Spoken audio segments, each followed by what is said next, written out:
So here I am, the total opposite to where we just were at the Wandoo National Park.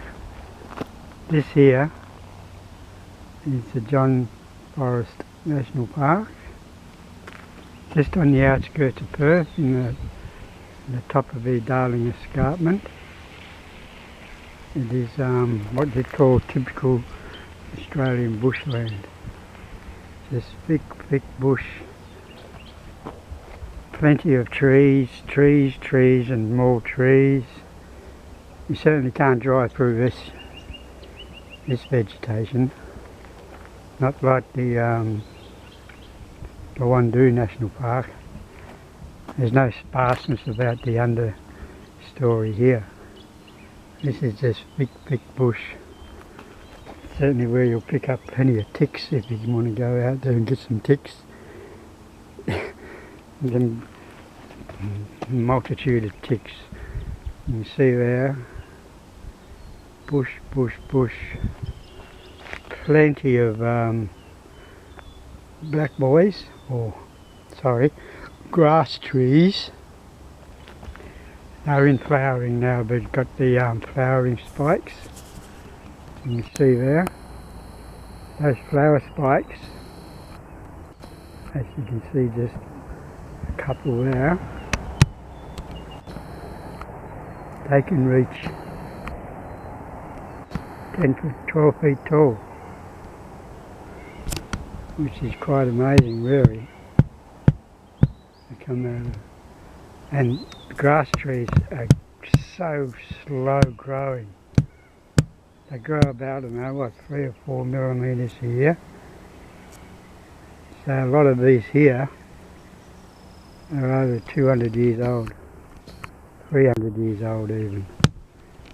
Just look and look, there's just grass trees all over the place here.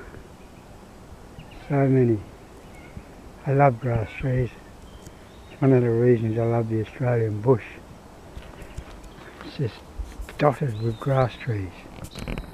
As you can see, what's called granite outcrops. Big granite boulders. Perth is on what's called a very stable footing. It does not have earthquakes. It does not have earthquakes. You might have a tremor every couple of decades, you know, but the ground here is as it has been for millions upon millions of years. Unchanged.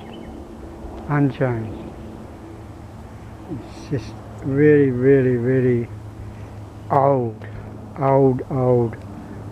virgin bush here. It's on Forrest National Park, top of the Darling Escarpment in Perth. And as we go down, it's probably, I don't know how high it is, above sea level, but there's a steep drop. There's a big drive down, long driveway down into the Perth, what they call the coastal plain, which is just flat. Even so, it's flat. It never floods because it's built on a sand plain.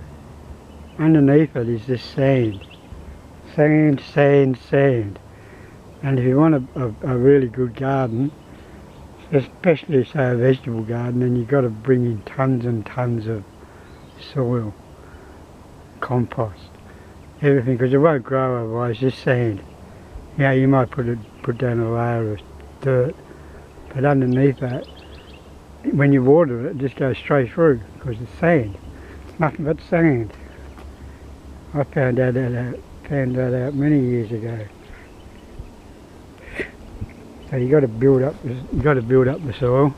It's very poor soil, very poor soil. If we have a look at this, a close up of a flowering spike, grass tree spike.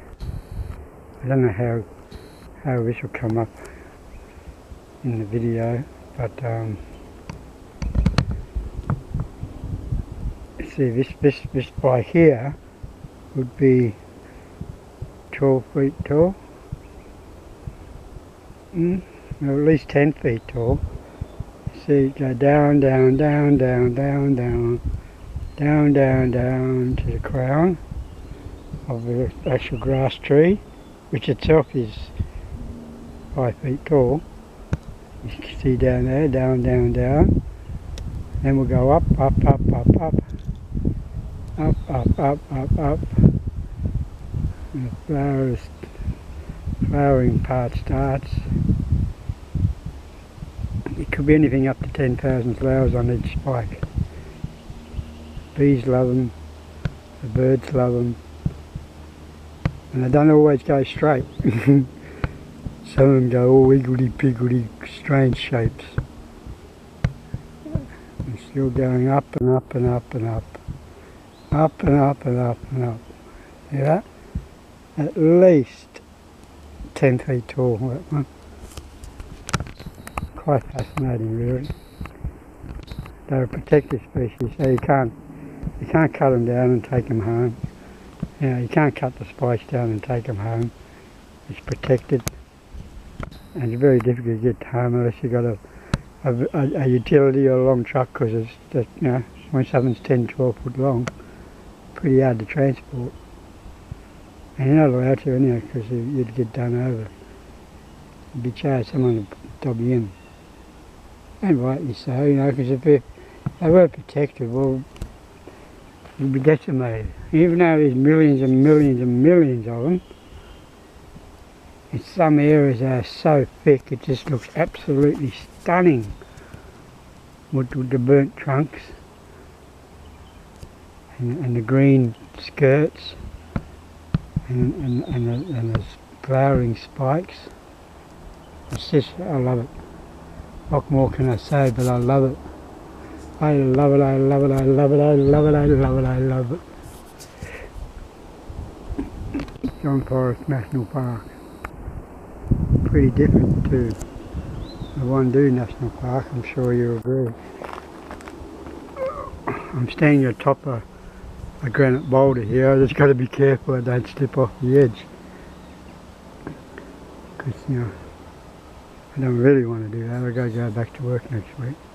But one last semicircle.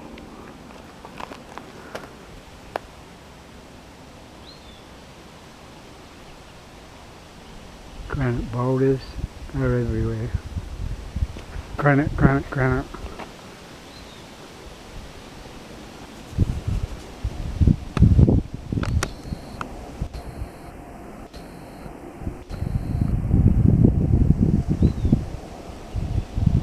So prolific.